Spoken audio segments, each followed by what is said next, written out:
J'avais, en 2018, j'avais 21 ans, 21 ans, 22 ans, si je ne me trompe pas.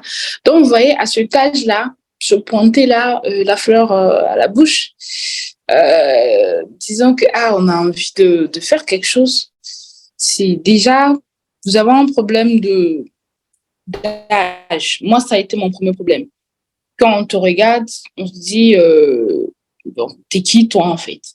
T'es qui toi? Et face à des personnes.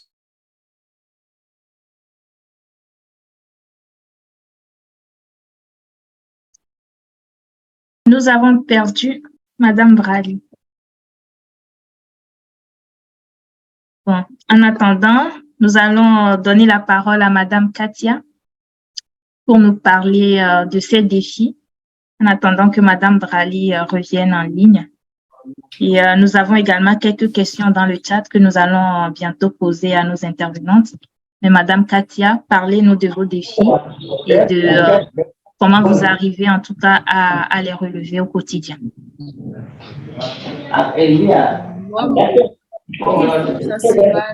Merci de fermer vos micros, s'il vous plaît.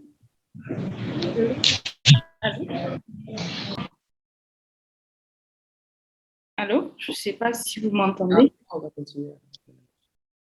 Oui, on vous entend. Désolée, j'ai eu mon téléphone qui s'est éteint. Je continue sur l'ordinateur, donc le temps de switcher, ça va. On peut peut-être vous laisser le temps de remettre tout en ordre, le temps que Madame Katia... Non, comme l'ordinateur est là, je travaille avec l'ordinateur. C'est pour ça que j'avais justement, comme je savais que ça risquait le système, je m'étais déjà connectée sur l'ordinateur. Donc voilà, donc j'en étais, je disais que déjà j'ai eu ce problème de légitimité par rapport à mon âge quand je suis revenue sur le terrain. On me dit, ah oui, voilà, c'est petite fille, j'ai la connotation. Oui, on m'appelle souvent la petite fille là. Et c'est pas agréable souvent, vous voyez, parce que vous avez envie, vous avez la détermination, vous avez la rage, vous avez ce qu'il faut dans le ventre et vous avez envie d'en apprendre encore plus, de vous perfectionner, de faire quelque chose en fait. Mais ce n'est pas évident devant parce qu'on se dit que voilà, qu'est-ce que vous avez à apporter à 21 ans ou à 22 ans et tout. Or, Dieu seul sait. Dieu seul sait, on apprend toujours, même de plus petit que soi. On en apprend toujours. Donc déjà, j'ai eu ce premier problème, moi. Comment je l'ai surmonté? Justement, comme Madame Zico l'a dit, c'est une question de compétence, c'est une question de travail. Quand tu veux quelque chose, tu ne t'attardes pas sur les détails, mais tu fais en sorte que ton travail puisse pas attaquer ton travail, que ce que tu es en train de faire soit bien. Et même si on l'attaque, que ce soit d'une façon justement des critiques qui vont t'aider à avancer plutôt que ce soit des critiques vraiment absolument négatives, etc. par rapport à ta personne ou par rapport comment on appelle ça, à ton genre. Donc, ça a été de la première difficulté. Maintenant, la deuxième difficulté en tant que femme aussi a été, voilà, on le sait tout le temps, c'est quand vous arrivez quelque part, c'est la plupart du temps des hommes que vous rencontrez. Je dirais que jusqu'alors, tous les partenaires avec lesquels j'ai eu à travailler sont à 99% des hommes. J'ai eu une seule femme. Jusqu'ici, les partenaires sur le terrain, je parle du terrain, avec les universités, les écoles, les cabinets, etc., c'est la plupart des hommes. Donc, quand vous arrivez déjà, c'est voilà, si on vous regarde, vous prenez même des compliments, voilà, à peine dont les intentions sont à peine cachées et tout, mais vous devez rester professionnel, vous devez garder la tête froide, la tête haute et faire ce que vous avez à faire et montrer justement à la personne qui est en face de vous que vous n'êtes pas de cette trempe, vous n'êtes pas là pour ça et que c'est à prendre ou à laisser. Si la personne n'a pas envie de travailler parce que vous ne prêtez pas le flanc, vous esquivez certaines discussions et vous revenez en permanence au sujet et au travail, bah, c'est à la personne de se rendre compte qu'elle prend ou qu'elle laisse. Et j'ai eu, moi, personnellement, à dire à plusieurs hommes avec lesquels je voulais travailler que voilà, c'était à prendre ou à laisser. Si vous ne voulez pas concevoir que je ne suis pas intéressée par autre chose que le travail, donc il vaut mieux laisser en fait ce partenariat. Et j'ai perdu certains partenariats, pour vous dire vrai. J'ai perdu certains partenariats à cause de ça. Mais j'en suis fière, ça ne me dérange pas du tout parce que c'est mieux ainsi. C'est mieux ainsi. Donc voilà, donc c'est la deuxième difficulté à laquelle j'ai eu à être confrontée sur le terrain. Et à part ça, c'est des difficultés personnelles. Des difficultés personnelles, c'est-à-dire par moment, euh, on a envie d'abandonner, comme tout le monde, comme tous les jours. Comme tout le monde. On se dit, mais pour qui est-ce qu'on se bat? Pourquoi est-ce qu'on se bat? Parce qu'après, moi, mes entreprises ont une vocation sociale. Elles ne sont pas à 100% business. Bien sûr, je vis de ça. Mais elles ne sont pas à 100% business. Elles ont une vocation sociale, elles ont une vocation éducative. Donc, quand j'observe cette jeunesse, nos cadets là, et nous-mêmes, on se dit, ah, on essaie de faire de notre mieux, de montrer la bonne voie, même si ce n'est pas notre voie à nous, d'essayer de trouver les outils nécessaires pour justement permettre aux jeunes d'avoir des horizons, de plus grands horizons. Bah, mais ça ne le fait pas. La dernière fois, j'en ai parlé sur Facebook. Quand je vais en cours, depuis que je donne des cours aux étudiants là, à Lomé ici, quand je vais en cours et quand je finis mon cours, souvent, croyez-moi, j'ai plus envie de pleurer que de, que de rire. Vous pouvez me croire sur parole, ça ne va pas. Ça ne va pas. Nos cadets, ça ne va pas. Je ne sais pas vraiment c'est dû à quoi. Je ne sais pas. Je ne saurais dire peut-être qu'on a un problème multiple. On a des problèmes, voilà, c'est pluriel. Mais il y a un gros problème. Les seuls qui sortent la tête de l'eau sont ceux dont on sent qu'ils ont compris quand même l'essence de cette vie et ce qu'ils sont là pour faire. Mais pour le reste, si ce n'est pas de l'arrogance, c'est de l'indiscipline, c'est pas de l'indiscipline, c'est du manque de savoir-vivre. Si c'est pas du manque de savoir-vivre, c'est des personnes qui ne savent pas ce qu'elles sont là pour faire. Donc, au-delà d'être une enseignante, moi, je me réserve le devoir de jouer aussi le rôle de conseillère de ces jeunes-là. Même les règles basiques, vous pouvez me croire, les règles basiques que nous, je dirais qu'on les a apprises quand on était au collège. Là, c'est niveau licence. Niveau licence. La dernière fois, j'avais une discussion avec un ami qui enseignait aussi et on en était arrivé à cette même conclusion. Aujourd'hui, ce à quoi on est confronté avec cette jeunesse-là, c'est quelque chose de grave, d'extrêmement grave, d'extrêmement grave. Ils n'ont aucune notion en tout cas, ceux qui suivent la masse, ils n'ont aucune notion des défis qu'il y a à relever. Aujourd'hui, même, sur ma plateforme, j'ai lancé comment ça s'appelle j'ai partagé un concours de l'aviation civile. Et croyez-moi, les retours que j'ai eus m'ont un peu choqué. C'est-à-dire, je donne un exemple très simple. On est sur un réseau social, ok? Et j'ai le retour me posant la question de savoir c'est quoi un contrôleur aérien. C'est-à-dire que la personne est sur Internet parce qu'elle me parle par Internet. Mais la personne n'a pas le réflexe d'aller chercher sur Google c'est quoi un contrôleur aérien.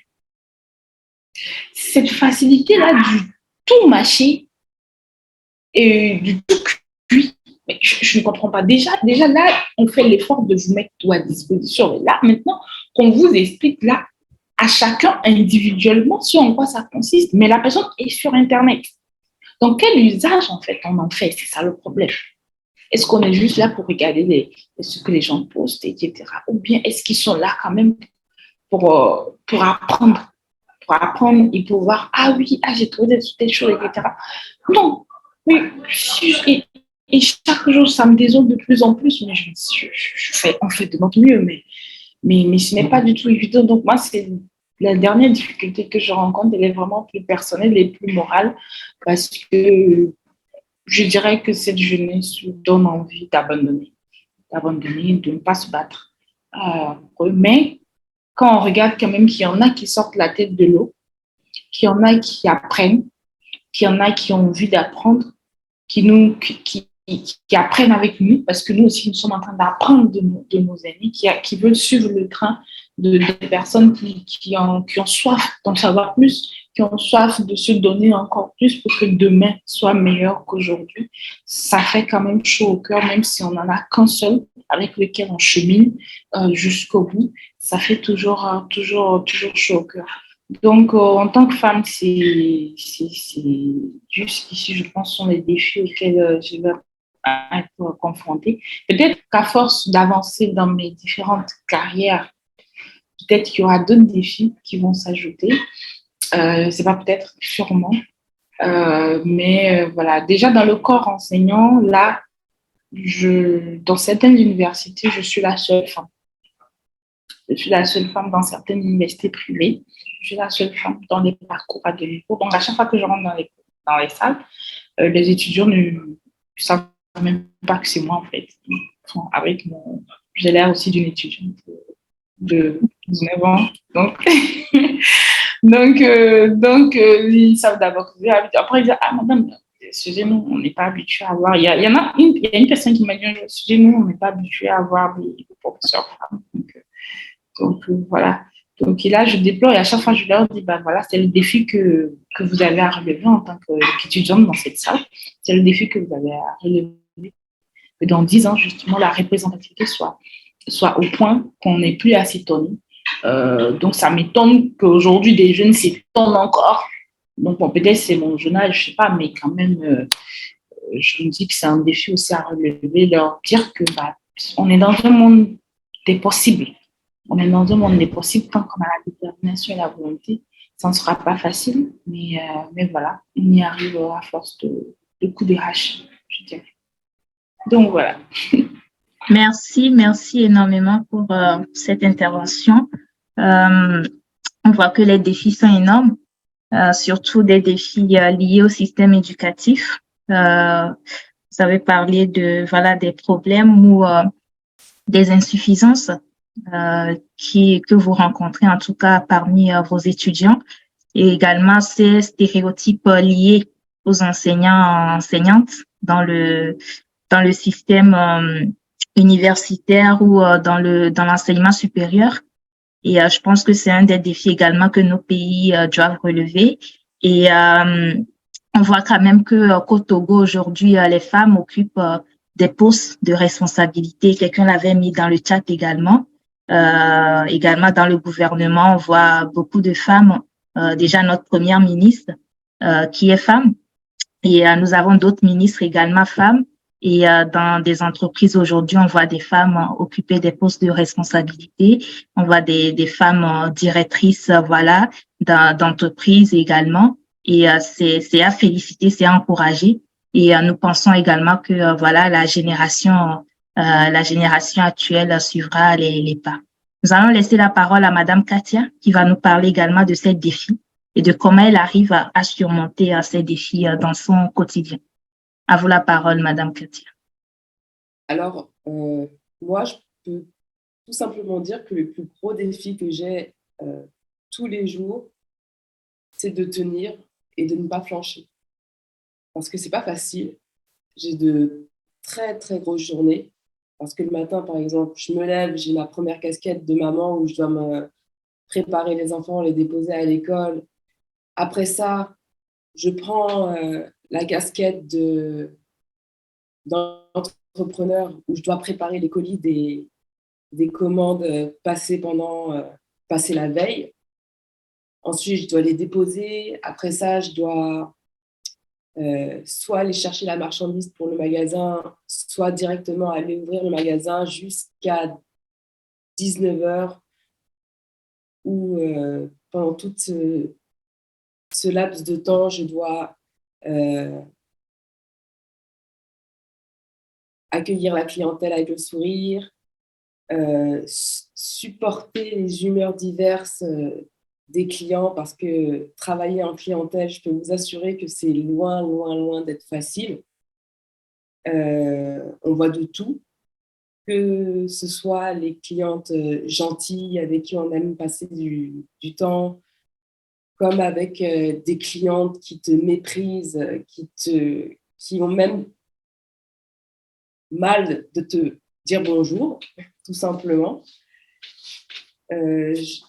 Supporter les clients qui ont passé une mauvaise journée, malheureusement, ce n'est pas leur faute, mais on fait avec. Et ensuite, revenir à la maison, passer un laps de temps avec ses enfants et continuer tous les jours ainsi jusqu'aux prochaines vacances, on va dire. Et c'est pas facile. Et voilà, trouver de la diversité. Enfin, trouver constamment de nouvelles idées pour pouvoir sortir du lot, parce que ce que je fais, beaucoup de gens le font. Et essayer de trouver les idées qui font que je vais être remarquée davantage que les autres, c'est pas facile aussi. Et mon cerveau est constamment en ébullition, parce que je suis tout le temps en train de réfléchir. Je dois aussi répondre aux clients. Par exemple, à la messagerie WhatsApp qui est sur le site internet, les clients ne savent pas que en face d'eux, ce n'est pas un écran, c'est un être humain, et je reçois des messages à 1h du matin. Donc, la première chose que je fais à 6h quand je me lève, c'est répondre aux clients qui m'ont envoyé un message à 1h pour savoir si j'ai bien reçu la marchandise qu'ils avaient demandé, etc. Donc, ça veut dire que H24, je travaille, sauf les 7 heures où je dors. Voilà. Mais c'est un choix de vie et j'aime ça, parce que déjà, c'est mon business. Et j'avoue que si je travaillais pour quelqu'un d'autre, je ne pense pas que je le ferais avec autant d'enthousiasme. Et c'est très valorisant de voir aussi que les choses progressent. Et je suis très contente du parcours que j'ai en ce moment. Voilà. Merci Madame Katia pour votre intervention sur tous les défis du quotidien. Là, on voit bien que c'est pas évident, surtout sur le plan relationnel. Aujourd'hui, on voit que l'éducation a pris quand même un coup. Donc, les gens ne le font pas à demi-mesure. Ils y vont, les gens, voilà, ils sont aujourd'hui très directs. Et on parle de la civilisation, de la franchise, d'être soi-même et tout. Donc, on se permet de tout dire à qui et n'importe à tout moment, en fait. Sans oublier que, ou bien en oubliant plutôt que voilà, nous avons un être humain en face de nous qui est également comme nous, hein, qui prendra les choses comme nous et qui peut également s'énerver comme nous. Donc aujourd'hui, on voit que c'est pas évident, en tout cas ce quotidien d'entrepreneur, ce quotidien de gérante de boutique, ce quotidien de femmes entrepreneurs. Et j'ai également relevé le point d'être créative, hein, de penser à avoir des nouvelles idées pour pouvoir innover dans son domaine pour faire la différence, parce que beaucoup font ce que nous faisons, mais il faut la créativité, il faut de l'innovation pour se différencier et pour bien asseoir en fait sa notoriété, comme Madame Dicko l'a également dit. Nous avons quelques questions pour nos intervenantes pour aller vers la fin.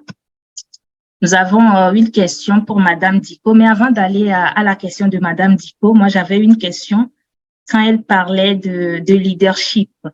Madame Diko, est-ce que vous pouvez nous partager votre modèle de leadership?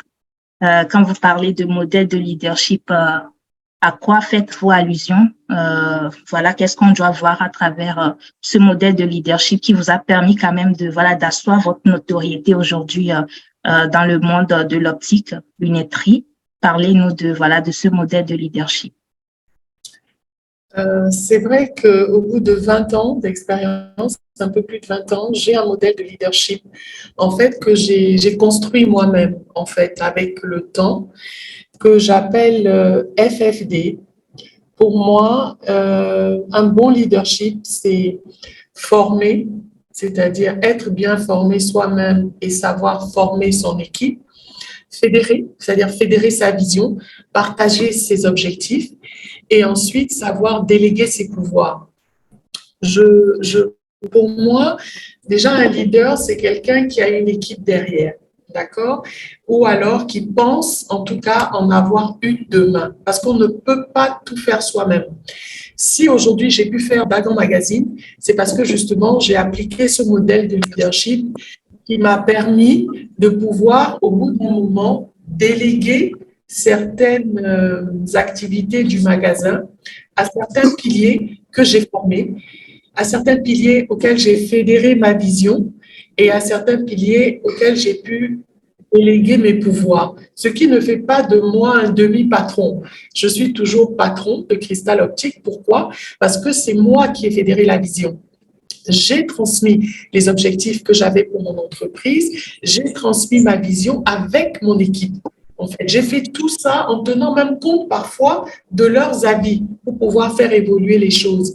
Alors aujourd'hui, je dis souvent aux jeunes entrepreneurs, je dis soit vous êtes bien formés, soit vous êtes passionnés. Auquel cas, si vous êtes passionné, vous serez forcément formé. Parce que quelqu'un qui est passionné dans un domaine, il se forme tout seul. Il apprend, il est même parfois plus compétent que celui qui a reçu une formation. Pourquoi? Parce qu'il est passionné. Alors, une fois que vous avez choisi de faire une activité et que vous la faites avec passion, il faut penser, parce que vous n'allez pas... il faut à un moment penser à passer à autre chose. Vous n'allez pas mourir dans cette activité. Au bout d'un moment, comme moi j'ai pu le faire avec Dagon, il faut pouvoir s'adonner à autre chose ou créer autre chose ou s'étendre différemment. Mais pour cela, il faut avoir une base solide. Et cette base solide du leadership-là, moi, je l'ai eue en formant mes équipes, en les formant par rapport à ce que j'ai appris, ce que je sais faire par rapport à... Je ne me suis pas retenue pour former mon équipe. Je ne me suis pas dit, si je les forme et que je leur donne tous les secrets, à la fin, ça va se retourner contre moi, etc. Non, je leur ai tout appris. Mais j'ai toujours été en back-office pour répondre à leurs questions de façon à les aider à progresser. Une fois que je les ai sentis bien formés, je les ai sentis comprendre ce pourquoi ils étaient là, comprendre le poste, tout le règlement du poste qu'ils avaient à honorer. Au bout du compte, j'ai partagé avec eux ma vision. Je leur ai dit, voilà ce que je veux faire de Cristal Optique. Chaque fois que j'amenais quelque chose de nouveau, je leur disais, voilà ce que je veux faire, voilà ce que je veux faire. Et à côté de ça, ils ont adhéré progressivement à ma vision. J'ai des employés qui sont venus et qui sont repartis. Forcément, ce n'est pas un parcours linéaire. Mais ceux qui sont restés sont devenus pour moi des piliers, des personnes à qui j'ai pu par la suite déléguer certains pouvoirs, à qui j'ai laissé prendre des initiatives pour pouvoir me soulager et pour faire grandir mon entreprise. Parce qu'au bout d'un moment, il fallait que moi-même, je puisse mettre mon énergie à autre chose et pas forcément à couper le verre, à être en clientèle à 200%. Donc, ce modèle de leadership m'a réussi. Et chaque fois que je faisais un recrutement, j'ai toujours pensé FFD. Est-ce que cet agent que je suis en train de recruter, est-ce qu'il va accepter et recevoir ma formation telle que je le souhaite? Est-ce que cet employé que je suis en train de recruter serait réceptif à ma vision? Est-ce que c'est quelqu'un qui peut voir les choses différemment? Est-ce que cet employé, par la suite, serait à même de prendre des initiatives si je lui déléguais certains pouvoirs? Donc, c'est un modèle de leadership qui m'a réussi et qui m'a permis aujourd'hui de passer à Dagon Magazine. Et je pense que c'est important. On ne peut pas diriger une entreprise si on ne considère pas l'équipe avec laquelle on est. Alors, quand vous prenez un employé que vous formez, à qui vous fédérez votre vision, à qui vous déléguez vos pouvoirs, c'est un employé qui ne peut pas rester dans la même entreprise avec le même salaire au bout de 10 ans. Au bout d'un moment, il faut faire évoluer les salaires avec l'entreprise pour impliquer justement toute cette équipe-là dans le fonctionnement de l'entreprise. Et là, vous créez un train, c'est-à-dire une locomotive avec des wagons. Vous donnez une idée directive et votre équipe vous suit. Et là, vous faites évoluer votre entreprise et vous pouvez relever de nouveaux défis, c'est-à-dire, dans mon cas, si je parle de la lunetterie, apporter des nouvelles collections, changer d'outillage, changer l'agencement du magasin, s'agrandir, etc. Parce que vous avez créé des piliers, des personnes qui sont là, qui ont été formés par vous, c'est-à-dire ils viennent avec leur formation, mais vous leur inculquez en fait votre façon de voir les choses, votre vision, votre façon de travailler. Et ces équipes-là finissent par être presque des doublons de vous-même. Et je vous assure, ça ne fait pas de vous un demi-patron, parce que beaucoup de patrons ont peur de déléguer des pouvoirs, parce que oui, il va me voler, il va me faire ceci, il va prendre... Oui, il va vous voler. Parce que si vous augmentez ses attributions, mais que vous n'augmentez pas son salaire, au bout d'un moment, il va partir. Parce qu'il est important que votre employé soit bien pour que vous soyez bien, pour que vous puissiez récupérer de lui l'essence que vous recherchez, en fait, de ce que vous voulez qu'il vous apporte. Donc, moi, mon modèle de leadership, ça a été ça. Ça a été former, fédérer et déléguer. Et je pense qu'aujourd'hui, quelqu'un qui décide de monter une nouvelle entreprise, il faut qu'il voit loin. Il ne faut pas qu'il s'arrête à la clé de son magasin dans sa poche, à la clé de son tiroir, caisse un peu partout. Non, il faut avancer. Il y a des éléments qui vont s'en aller, il y a des éléments qui ne vont pas suivre, c'est vrai, mais ceux qui vont rester seront les bons. Et ceux qui vont rester vont vous permettre de développer votre entreprise et d'évoluer avec vous. Donc, ça a été mon modèle de leadership pendant 20 ans. Je l'applique également avec Dagan Magazine et ça marche. Merci, Madame Christelle Dicko. En tout cas, nos participants vont également appliquer FFD et nous dirons dans la suite des temps si ça marche ou pas. Et moi aussi, j'ai pris bonne note, en tout cas, de ce modèle de leadership. Et merci également pour votre partage. Et nous avons une question pour vous. Alors, à travers ce modèle de leadership que vous avez appliqué, et aujourd'hui, on parle beaucoup de Christelle Dicko, on parle de Cristal Optique, on parle de Dagan Magazine. Est-ce qu'en 20 ans d'expérience, 20 ans de parcours, pensez-vous que vous avez atteint vos objectifs? Est-ce que les objectifs que vous vous êtes fixés il y a de cela 20 ans sont aujourd'hui atteints? Je pense que j'ai atteint mes objectifs. Je voulais faire de ma lunetterie une référence en matière de lunetterie médicale au Togo. Je pense que j'y suis arrivée. J'ai voulu avoir des piliers dans mon entreprise, des personnes sur lesquelles je peux compter. Je pense que je les ai trouvés. Je pense qu'ils adhèrent à ma vision et qu'ils m'ont permis de réaliser pas mal de mes objectifs. Ceci dit, les objectifs d'une entreprise évoluent avec le temps. Quand vous créez, vous avez des objectifs qui, en général, s'étendent sur 5 ans à 10 ans maximum. Au bout de 10 ans, vous vous fixez de nouveaux objectifs. Au bout de 20 ans, vous vous fixez de nouveaux objectifs. Une chose est importante, c'est de maintenir le bateau à flot. C'est-à-dire qu'on va s'amuser à justement perdre de l'altitude pendant tout ce temps. Donc, il arrive un moment où les objectifs que vous avez, c'est de maintenir votre barque à flot, c'est de garder ce leadership, c'est de garder votre positionnement dans votre secteur d'activité. Et ça devient des objectifs après 20 ans. Parce que vous avez l'habitude de vivre avec votre époque, vous avez l'habitude de moderniser, de travailler. Mes objectifs, dans la majorité des cas, ont été atteints parce que j'ai voulu que ma lunetterie soit une référence dans ce secteur d'activité et elle l'est aujourd'hui. J'essaye d'atteindre les mêmes objectifs avec Dagan, qui se positionne aujourd'hui comme le seul et unique bimestriel féminin togolais. Et je pense que les objectifs sur 5 ans sont en train d'être atteints. et je suis plutôt satisfaite de ces résultats. Ceci dit, il reste encore beaucoup de choses à faire et comme je dis, le plus important, c'est de maintenir son leadership, c'est de maintenir sa place de leader, c'est de rester dans le paysage celle qu'on veut être et défendre justement l'image de son travail et de sa compétence. Je pense que mes objectifs sont atteints. Merci, Madame Christelle Dicot. Je pense que la personne qui a posé la question, je ne sais pas si c'est Madame ou Monsieur Songo, a eu la réponse à sa question. Alors, nous avons Mélissa qui a posé, c'est Madame Mélissa qui a posé une question. C'est plutôt un commentaire qui met en avant le leadership féminin au Togo aujourd'hui. Comme je l'avais dit tantôt, à travers les postes de responsabilité qu'occupent les femmes au Togo. À travers ça, est-ce que Madame Brali, pouvez-vous nous dire que à travers les postes de leadership et de responsabilité que les femmes occupent aujourd'hui au Togo, pouvons-nous dire que la femme togolaise est une référence en termes de leadership féminin?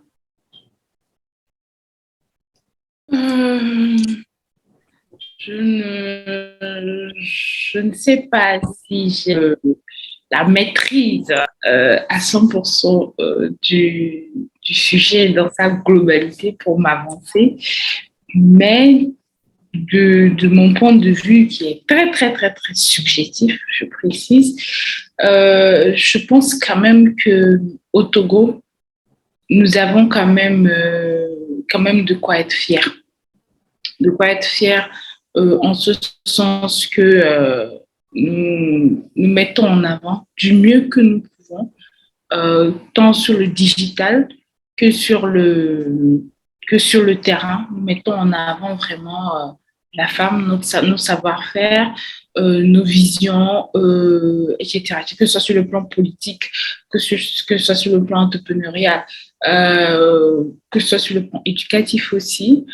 Vraiment, des efforts sont faits dans ce sens. Donc, je pense que nous pouvons nous positionner comme aujourd'hui un pays ayant commencé la réussite du pari, parce que je ne dirais pas que le pari est réussi à 100%, mais ayant commencé quand même, ayant amorcé un minimum de changement pour aboutir à une perfection,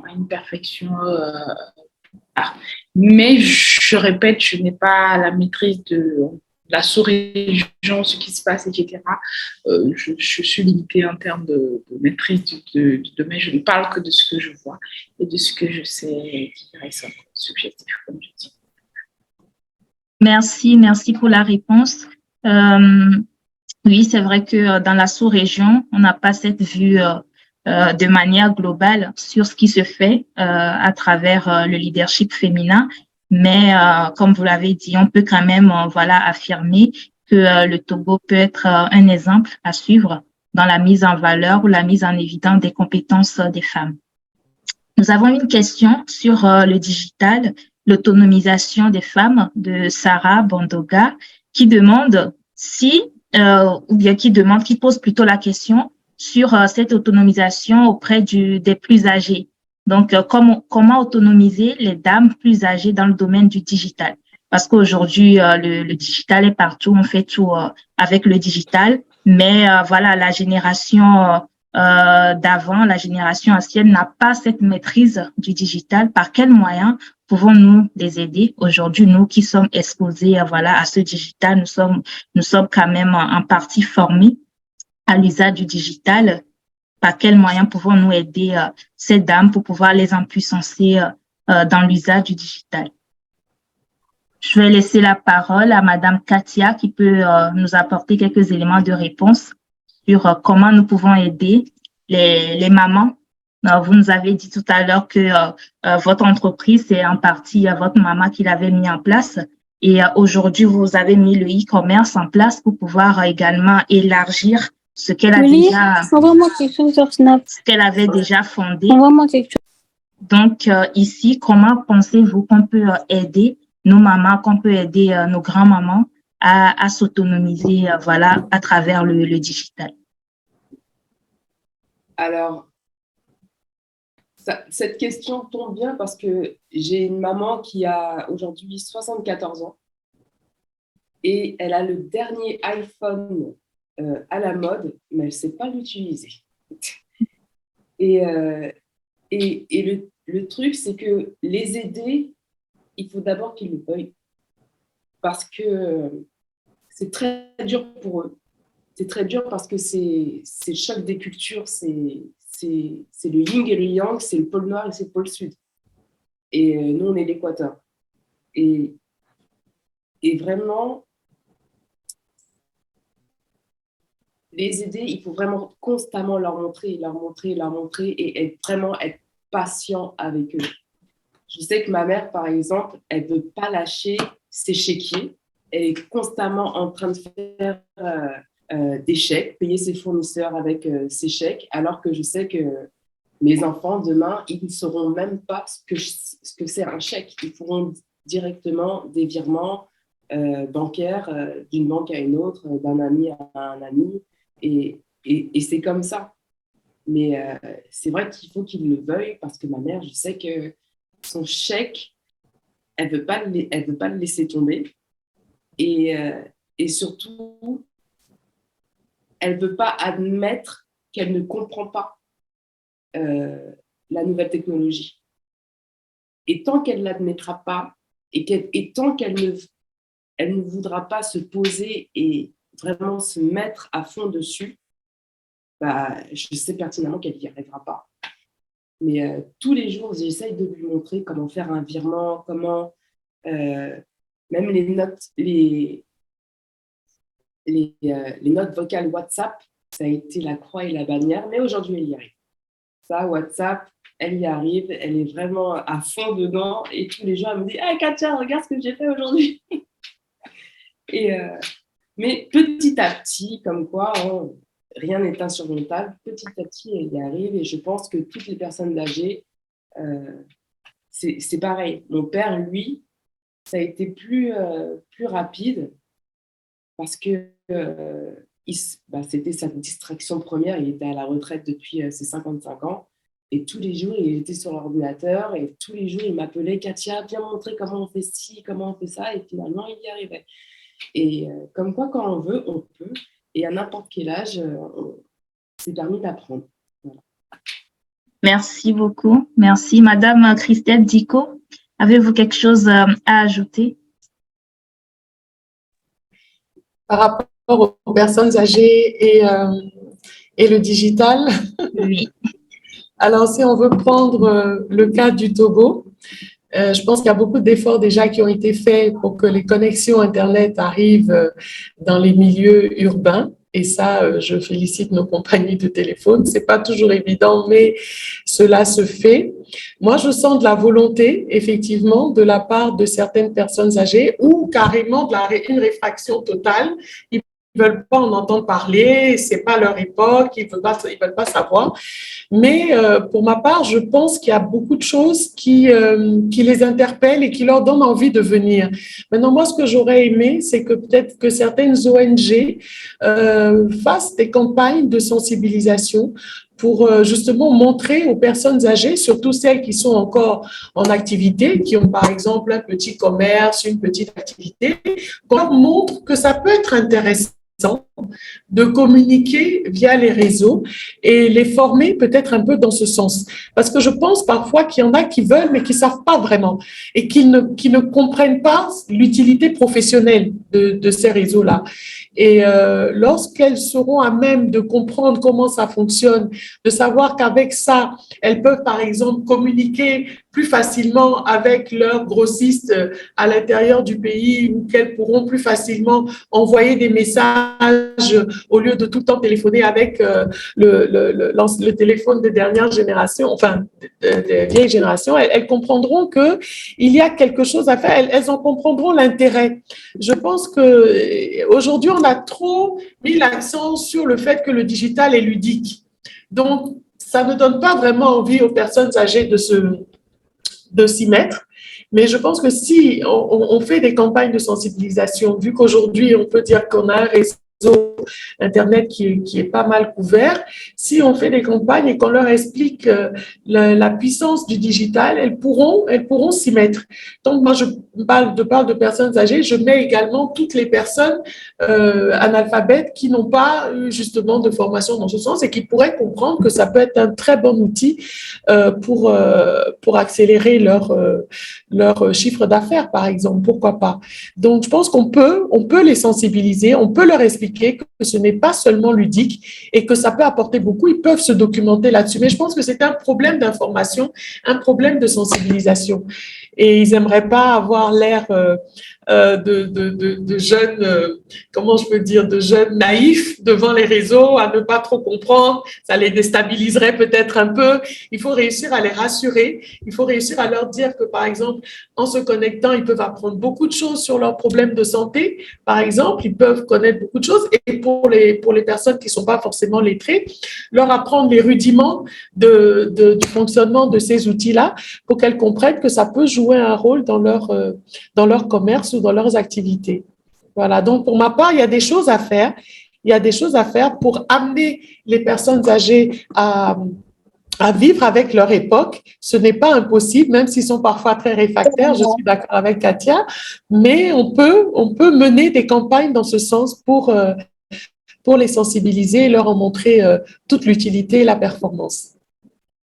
Merci, Madame Dicko. La sensibilisation est ici très importante et c'est un travail, en tout cas, je peux dire, de tout le monde. C'est un travail collectif à faire à travers, par le biais des associations, des ONG, mais également de manière individuelle dans nos familles. Exactement. Dans les familles, les enfants peuvent montrer à leurs grands-parents, les parents peuvent montrer à leurs parents, etc.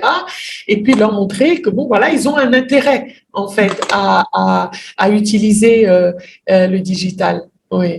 Merci beaucoup. Alors, Madame Reine Brali, nous avons une autre question pour vous. Je ne sais pas si vous voulez renchérir un peu cette question du digital auprès des plus âgés, mais votre question est la suivante. Madame Brali, pouvez-vous nous dire comment vous vous êtes pris pour mettre en place votre projet éducatif d'orientation des jeunes, malgré les difficultés rencontrées quand vous êtes rentré au Togo? C'est vrai que vous avez parlé de ça tout à l'heure, mais si vous pouvez ajouter quelques éléments pour répondre à la question de Delphine A. D'accord. Comme tu as suggéré, je vais renchérir un tout petit peu sur l'apprentissage de nos, l'apprentissage du digital, etc. En fait, la dernière fois, la journée du 8 mars, j'ai exhorté, comment ça s'appelle déjà, ça m'échappe. J'avais été invitée à une conférence au cours de laquelle cette question s'est posée. Et moi, j'ai trouvé un raccourci. Bon, après, peut-être si j'aime les raccourcis, mais je me dis, nous sommes la génération, je dirais, jeune, qui est arrivée avec les réseaux sociaux, qui en apprend tous les jours, bien sûr, mais quand même qui en maîtrise les rudiments. Donc, pourquoi pas alors leur en faire profiter par procuration.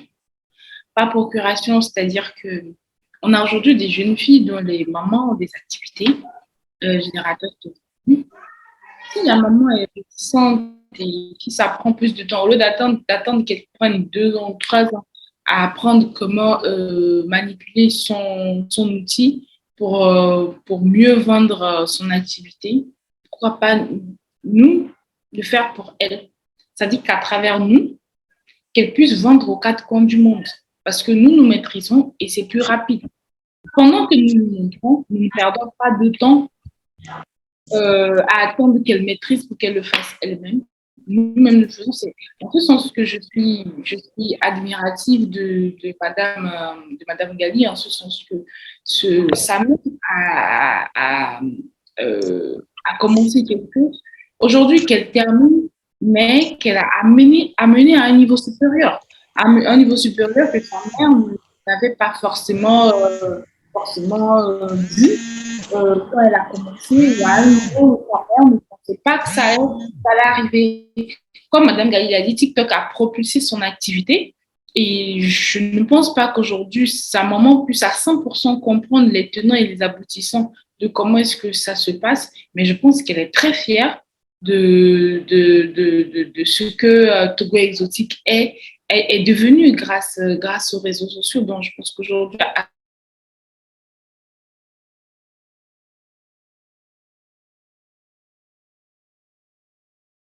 La connexion au Togo. Je voulais pas le dire, mais je l'ai dit. Excusez-moi si nous avons les gens du Télécom ici, de Togo Télécom, de Move. Alors, en attendant que Madame Brali revienne, nous avons un peu débordé le temps, mais c'est vrai qu'on a commencé avec un petit retard. Nous avons une question pour Madame Diko sur l'entrepreneuriat. Madame Diko. Voilà. J'ai vraiment des problèmes ce soir-là. Donc, je disais que si on pouvait le faire comme ça, je pense que ça irait plus rapidement pendant qu'on entendait le leur apprendre. Donc, voilà, c'était la petite parenthèse. Maintenant, me concernant, la question me concernant sur comment est-ce que j'ai pu mettre en place au retour les difficultés que j'ai rencontrées. Je vous avoue que il y a un grand fossé entre l'idée qu'on fait de la chose et la matérialisation de la chose. Surtout quand on est à 6500 km, sur papier, tout est parfait, limpide comme de l'eau de roche, clair et tout. Et dès qu'on met le pied à l'étrier, là, on se rend compte que, voilà, limite, tous nos rêves peuvent tomber à l'eau en un seul instant ou à cause d'une seule remarque. Donc, les principales difficultés, comme je l'avais dit au début, c'était vraiment de se trouver une légitimité dans ce qu'on veut faire, de s'auto-former assez pour ne pas donner l'occasion qu'on dénigre votre travail ou bien qu'on dénigre votre projet ou votre entreprise. Donc, de vous former dessus, de prendre justement une part active à la base. C'est-à-dire que l'enquête sur le terrain, parce que toute entreprise commence toujours par le fait de détecter un besoin et de combler ce besoin. Donc, vraiment, il faut maîtriser son sujet d'abord. Il faut maîtriser son sujet et avoir la vision. Madame Diko en a parlé lors de ses interventions tout à l'heure. Elle a parlé du fait qu'il fallait en fait avoir une vision, même si cette vision justement va grandir, mais quand même, il faut avoir la passion et la vision de la chose. Il y a une très grande différence entre une personne qui travaille sans avoir la passion de la chose et une personne qui travaille en ayant la passion de la chose. Donc, il faut vraiment se demander, est-ce que je suis passionnée par la chose ou je suis juste là pour figurer. Donc, d'abord aussi la passion. La passion fait quand même que le moteur alors et le carburant est toujours là parce que c'est un truc que vous avez au fond de vous, c'est un truc qui vous tient et qui vous tenait. Vous ne pouvez pas lâcher. Ce n'est pas un truc que vous avez, c'est pas une lubie en fait. Donc, vous n'allez pas lâcher malgré les difficultés. Donc, c'est d'abord c'est ça.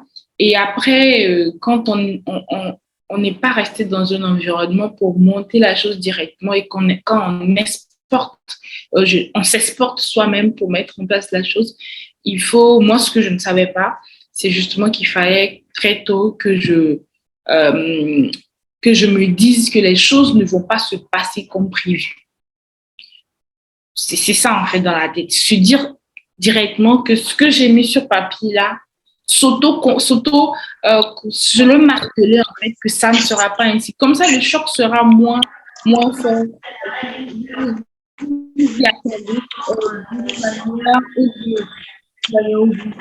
Donc, moi, je n'avais pas ce travail sur moi-même et j'ai été terriblement affectée par certaines choses. Donc, sans conseil, et ensuite, à part la légitimité, le travail, c'est ça. Le travail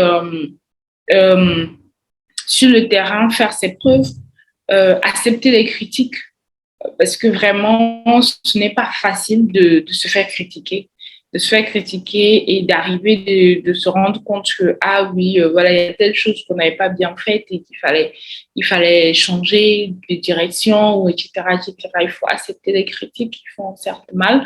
Parce que parfois, la critique, ce n'est pas plus contre l'autre qu'on a un problème, mais c'est contre soi-même. Parce que moi, par exemple, quand souvent j'ai une critique, même quand bien même et serait constructive, je m'en veux à moi-même. Je n'en veux jamais à la personne, bien sûr. Je m'en veux à moi-même. Je me dis, ah, quand même, t'aurais pu anticiper ça. C'est quelque chose que tu aurais pu régler avant même que ça ne soit décelé.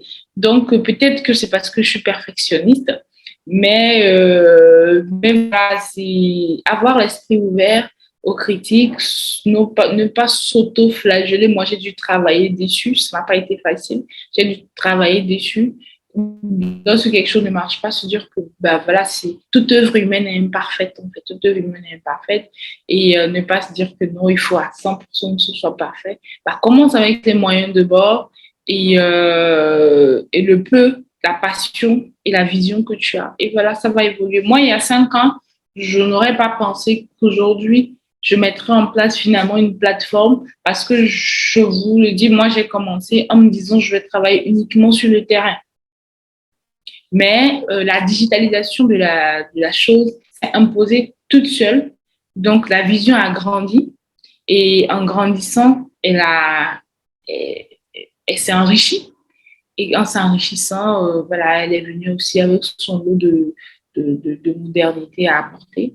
Et donc, voilà, donc il faut aussi s'autoriser, ne pas s'enfermer dans un carcan ou dans une idée en se disant que voilà, c'est ça, s'autoriser quand même à modifier, à changer, tant que la vision quand même reste la même. La vision ne fait que grandir. Faut pas faire regresser la vision, on la fait grandir et tout. Donc je pense que c'est les conseils là qui me viennent à l'esprit directement. Peut-être qu'elle pourra m'en parler après, mais c'est ce qui me vient à l'esprit là directement comme conseil. Voilà.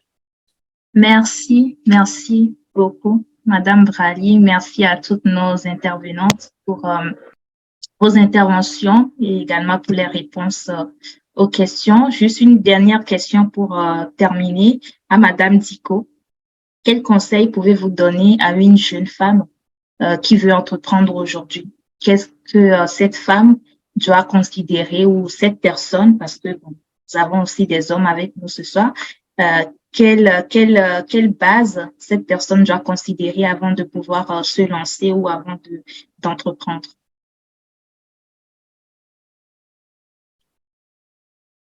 Votre micro. Excusez-moi, je dis souvent une chose aux jeunes générations, c'est ne soyez pas trop pressés. Ne soyez pas trop pressés, parce que un leadership se construit. C'est comme une maison, vous devez faire des fondations. Si vos fondations ne sont pas solides, vous allez monter peut-être le premier niveau, peut-être le premier étage, mais vous n'irez pas plus loin. Donc, je passe toutes les démarches administratives qu'il est facile de trouver sur Internet, mais pour ma part, sachez ce que vous voulez faire et ayez la compétence. Et comme je le dis aussi souvent, soyez compétent ou soyez passionné. Il y a des gens qui travaillent très longtemps en administration et qu'au bout d'un moment ont envie de passer à autre chose. Ne faites pas quelque chose qui marche, faites quelque chose qui vous passionne à ce moment-là. Parce que vous sortez du cadre de votre formation, faites une activité qui vous passionne, maîtrisez ce que vous faites, ayez une vision et ne soyez pas trop pressé. On se fait un nom, et on se fait un nom que par le travail, par le courage, par l'abnégation, la résilience et la patience. Mais aujourd'hui, on constate que les jeunes sont trop pressés. Ils créent une activité et tout de suite, ça y est, ils sont entrepreneurs, ils sont leaders, ils commencent à s'imaginer des rêves, à se faire passer pour ce qu'ils ne sont pas encore. Parce qu'ils le seront, mais seulement il faut du temps, il faut du travail, il faut du courage, il faut une vision. Et à la base de tout ça, il faut une bonne formation ou une passion. quelque chose. Moi, aujourd'hui, Dagan, c'est ma passion. C'est quelque chose que je fais avec plaisir. Je n'ai pas fait d'études de journalisme, mais lorsque je travaille avec mes journalistes, ils sont émerveillés. Pourquoi? Parce que c'est ma passion et que je me suis formée, je me suis documentée, je sais de quoi je parle quand je parle de magazines féminins, etc. Donc, les jeunes qui veulent se lancer dans l'entrepreneuriat, je leur dirais, soyez patients, construisez votre leadership, sachez ce que vous voulez faire, ayez une vision. Croyez en vous, parce que si vous ne croyez pas en vous, personne ne croira en vous. En Afrique, malheureusement, on attend très souvent que vous fassiez vos preuves avant de vous accompagner. En Europe, on vous dit souvent, voilà, dès que vous créez une entreprise, si le dossier est bon sur papier, allez hop, on vous fait un prêt, on vous accompagne. Ou alors, on vous soutient. Mais en Afrique, c'est pas ça. Vous devez faire vos preuves. Vous devez montrer que vous avez confiance en vous. Vous devez montrer que vous avez surmonté les échecs, que vous avez, contre vents et marées, défendu votre projet. C'est à ce moment-là qu'on vous fait confiance. Alors, tout ça, c'est de longue haleine. C'est pas demain la victoire. Quand quelqu'un me dit j'ai créé une entreprise, au bout d'un an ça ne marche pas, je veux fermer. Je lui dis mais un an c'est quoi? Un an dans la vie d'une entreprise c'est quoi? Un an c'est rien. 2 ans c'est rien. 5 ans vous commencez un peu à sortir le bout du nez, on va dire. Au bout de 10 ans vous pouvez parler d'entrepreneuriat. Au bout de 15 ans vous commencez à parler de leadership en allant. Mais au bout d'un an, au bout de 2 ans, qu'est-ce que vous avez fait? Vous n'avez rien fait. Il faut de la patience, il faut du travail, il faut maîtriser sa formation, il faut être passionné par ce qu'on fait, il faut aimer ce qu'on fait.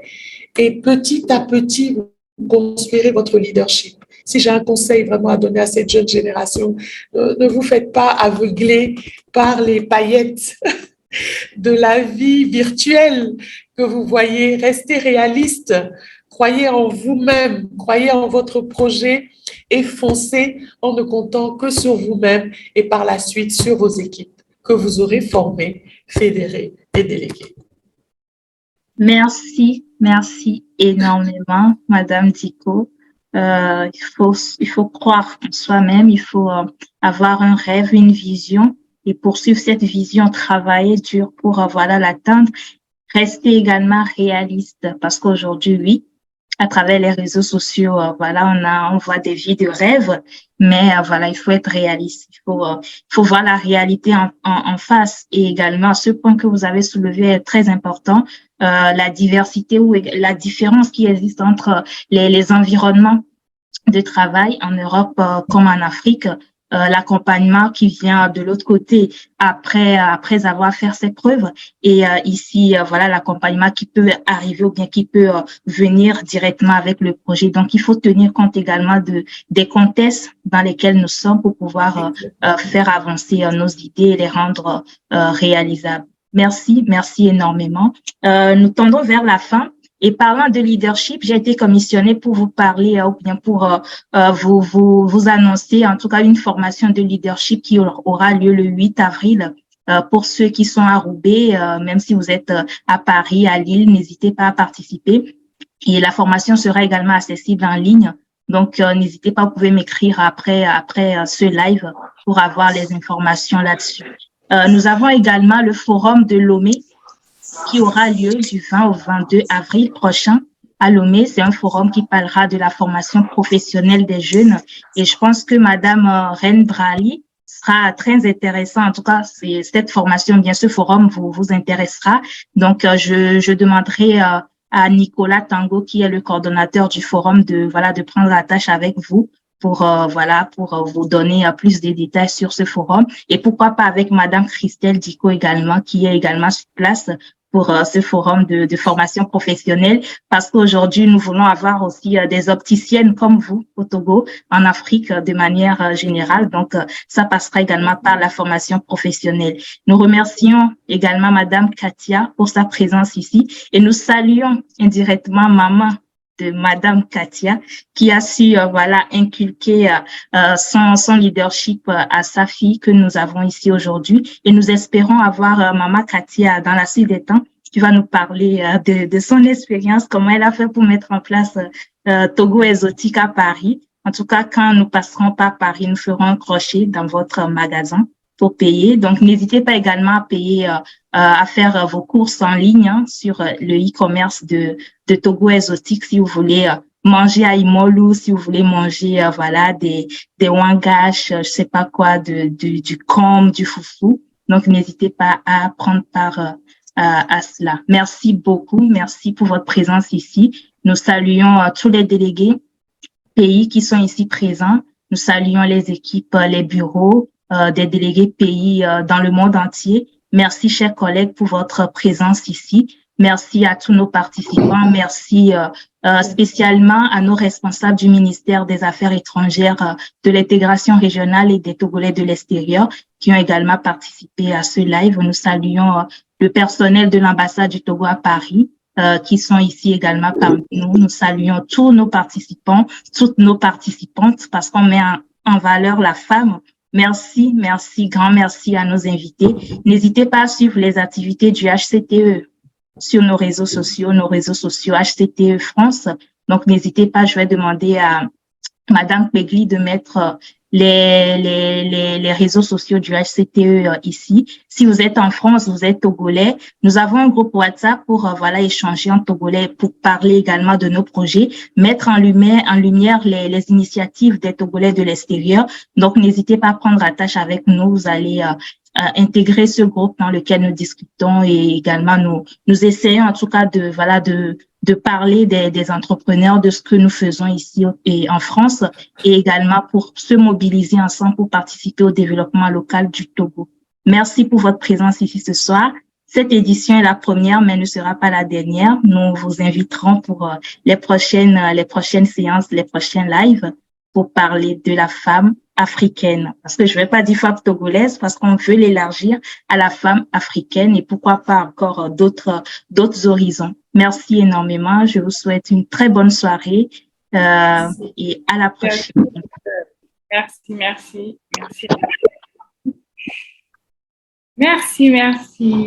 N'hésitez pas à ouvrir vos micros si vous voulez dire quelque chose à nos invités, à nos intervenantes. Oui. C'est le moment.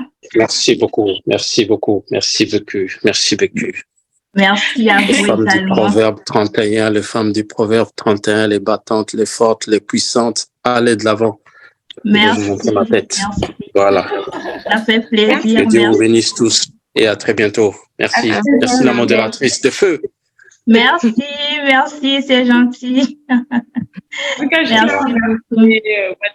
Madame Diko et Madame Gali, parce que vraiment, voilà, comme je dis ici, je suis votre petite sœur, votre fille, et je pense que j'en ai appris tellement aujourd'hui. Au-delà même de ce que j'ai pu apporter aux autres, je pense que en vrai, voilà, vous m'avez plus servi, quoi. Donc j'étais vraiment émerveillée et heureuse quand même d'apprendre de vos expériences.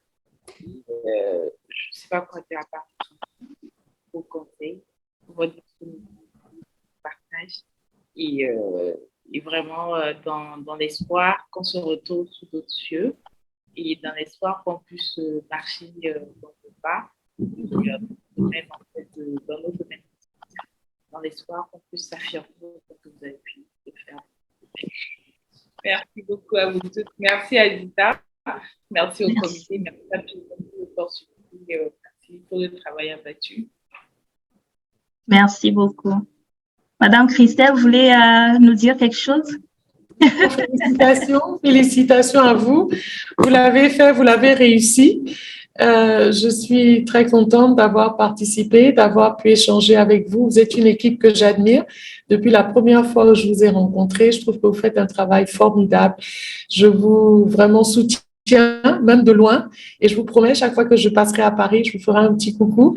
Mais je suis très contente vraiment de cette belle initiative et de cette réussite finalement, parce que ça a été une belle soirée d'échange. Et j'espère que tous ceux qui nous ont suivis en sortent enrichis. Vraiment, bravo à vous toutes et à vous tous. Et vive le HTCE France. Merci beaucoup. Merci énormément. Madame Katia. Oui, je suis très contente aussi du forum que qui vient de se passer. J'en ai beaucoup appris de Madame Dico.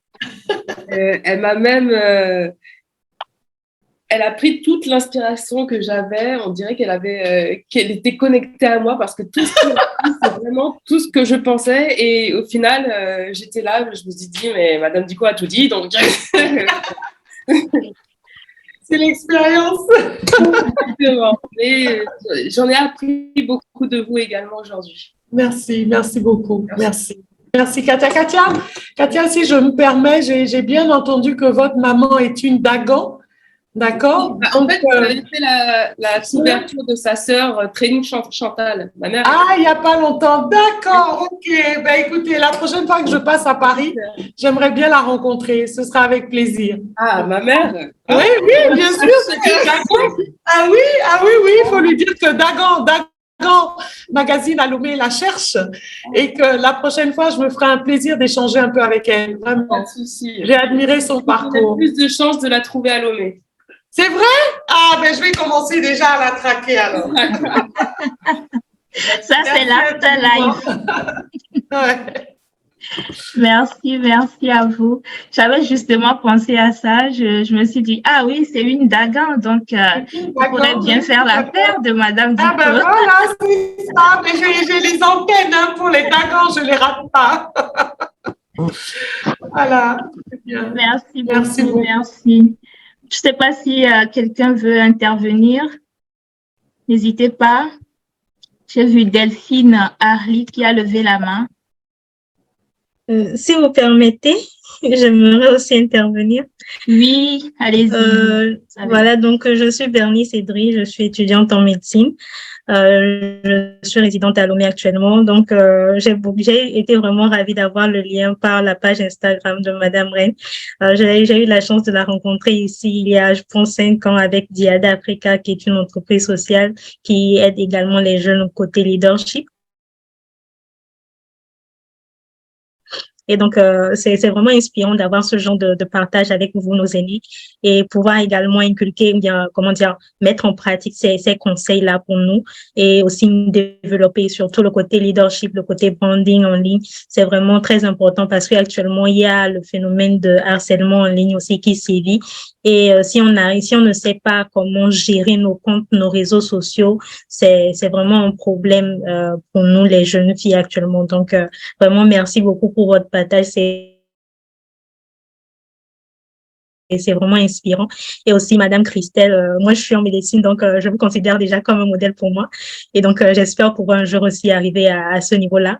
Donc, en tout cas, de notre côté, je pense qu'il y a certaines jeunes filles quand même qui essaient de se débrouiller, qui essaient d'apprendre. Et je peux dire que je fais partie du programme d'excellence pour les femmes en Afrique de Madame le Premier ministre ici. Et donc, il y a beaucoup de jeunes filles vraiment qui se battent, qui essaient vraiment de changer les choses. Et nous pensons que déjà, avec vos conseils, avec votre appui, avec votre soutien, nous pensons que nous pourrons arriver encore plus loin que ce que nous avons déjà commencé, bien ce que nous sommes en train de faire actuellement. Et nous espérons aussi pouvoir être des modèles pour nos jeunes frères, nos jeunes sœurs, afin que eux aussi puissent arriver, qu'ils puissent aller plus loin que nous. Donc vraiment, merci pour ce partage, merci pour tout ce que vous avez pu nous apprendre ce soir. Vraiment que soyez bénis. Voilà, donc c'est tout ce que je voulais dire. Merci. Merci beaucoup. Ça, c'est notre futur docteur qui parle. Ah, merci. Merci, futur docteur. Merci beaucoup pour ton commentaire, pour ton intervention. Alors, Madame Delphine Harley, vous avez levé la main. Je ne sais pas si c'est toujours d'actualité. Déjà, vous m'excuserez de ne pas mettre ma caméra. Et je tenais juste à remercier les intervenantes et surtout Madame Brali. Parce que ces interventions et le domaine dans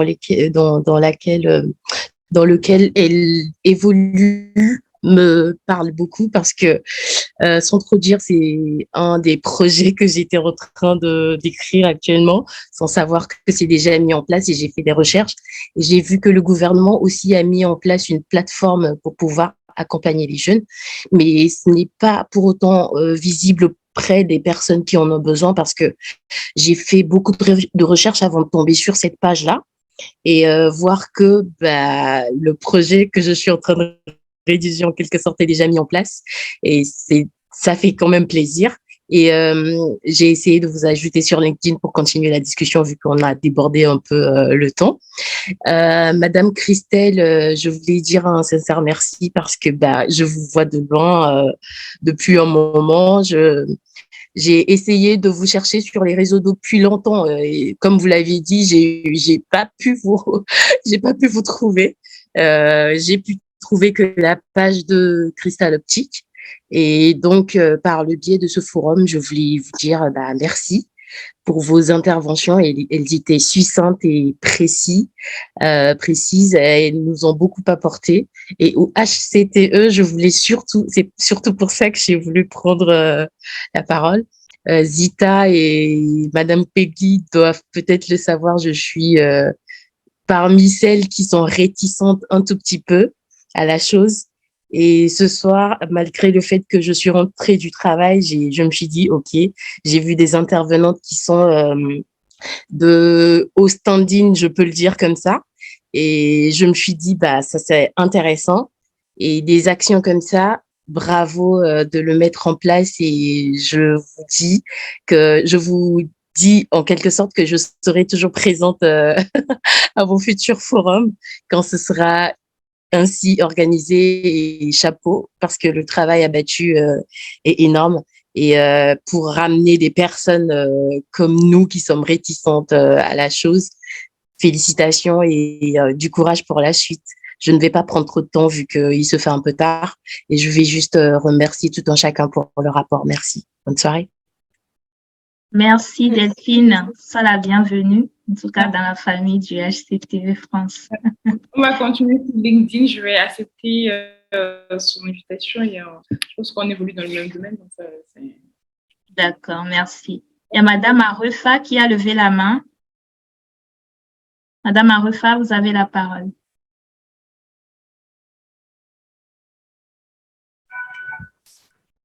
Bonsoir. BP, comment tu vas? Je vais bien, merci. Oui, je voulais vraiment te féliciter pour l'initiative. C'est vrai que j'ai pris le truc un peu en retard, mais bon, j'ai suivi et c'était vraiment très intéressant. Je voudrais donc te féliciter pour cette initiative. Et ça, je crois que c'est un exemple aussi à suivre. Vraiment, merci beaucoup. Et puis surtout, merci aux dames qui ont intervenu, leurs expériences et tout ça. Si on veut se servir de ça, vraiment, je pense que ça peut nous donner beaucoup de choses. Et puis, je pense qu'on peut... tout ce que je voudrais dire, c'est sur le côté digital. On pourrait quand même encourager surtout les femmes parce que on a laissé pratiquement tout aux mains des hommes. Hein. On a laissé tout aux mains des hommes. On s'est dit que ce domaine-là, c'est pour les hommes. Et puis, voir que certaines femmes se sont vraiment sorties dans ce domaine-là, je crois que c'est un truc à encourager. C'est un truc vraiment à encourager. Et puis, voilà. Il faudrait que ces personnes qui ont pu tenir bon et arriver à atteindre leurs objectifs doivent pouvoir aider les autres à lutter contre les préjugés dans ce domaine. Parce que ce domaine-là, aujourd'hui, je crois que c'est le domaine qui évolue avec le temps. Peut-être à un certain moment, on n'aura plus d'autres alternatives que, comme on appelle ça, la technologie. Donc, je crois que c'est une très bonne initiative et moi, je te félicite et puis vraiment merci à toutes ces femmes-là qui ont intervenu aujourd'hui avec leurs conseils, le partage de leur expérience. Merci beaucoup.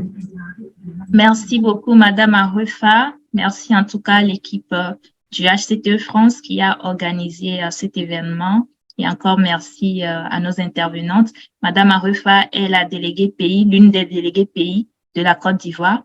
Ils sont également 2 délégués là-bas. Et nous avons là-bas le président du HCTE, Monsieur Aticho Kodjovi, et Madame Arefa qui est également la 2e déléguée pays de la Côte d'Ivoire. Merci à toutes et à tous. Nous arrivons à la fin de ce live et je remarque qu'on n'a pas envie de partir. On aura d'autres occasions de bien discuter, de bien échanger, d'aller en profondeur sur certains sujets qui ont été évoqués ici ce soir et d'autres qui viendront également dans la suite des temps. Encore merci à vous pour votre présence ici ce soir. nous vous disons à très bientôt. Bye. Merci. Bye bye. Au revoir, bonne soirée. Bonne soirée à tous Merci. et à tous. Bonne soirée. Au revoir. Au revoir. Salut. Au revoir. Au revoir. Au revoir.